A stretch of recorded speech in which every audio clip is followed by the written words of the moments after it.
कराची में पुलिस एहलकार को शहीद कर दिया गया। पुलिस एहलकार घर से ड्यूटी पर जा रहा था कि रास्ते में दहशतगर्दों की फायरिंग का निशाना बन गया। एडिशनल आईजी कराची जावेद आलम ओडो ने एहलकार की शहादत का नोटिस लेते हुए एसडीपीओ और एसएचओ मेमन गोड को ओहदे से फारिग कर दिया।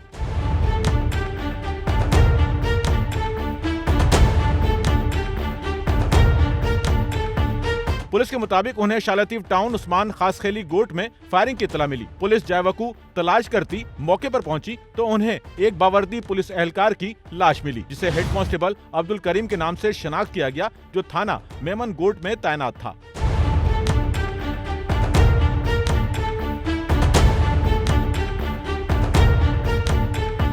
मौके पर पहुंचने वाले पुलिस एहलकारों ने फौरी तौर पर अफसरान को इत्तला फराम की और साथ ही फॉरेंसिक टीम और क्राइम सीन यूनिट को तलब कर दिया। पुलिस ने मौके से शवाहिद इकट्ठा किए, मुआयना रिपोर्ट मुरतब की, जिसके बाद शहीद के जस्दे खाकी को ज़ाब्ते की कार्रवाई के लिए अस्पताल रवाना कर दिया। एसएसपी मलिर अब्दुल खालिक पीरजादा के मुताबिक हेड कांस्टेबल अब्दुल करीम घर से ड्यूटी पर जा रहा था कि रास्ते में दहशतगर्दों की फायरिंग का निशाना बन गया। उधर एडिशनल आईजी कराची जावेद आलम ओडो ने एहलकार की शहादत का नोटिस लेते हुए वारदात में मुलविस दहशतगर्दों की फौरी गिरफ्तारी का हुक्म दे दिया।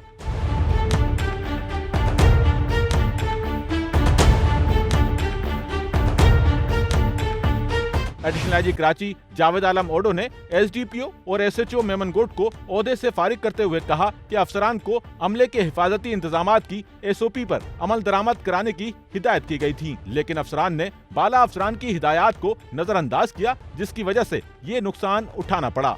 कैमरामैन अमीन के साथ नौमान रफीक, SNN कराची।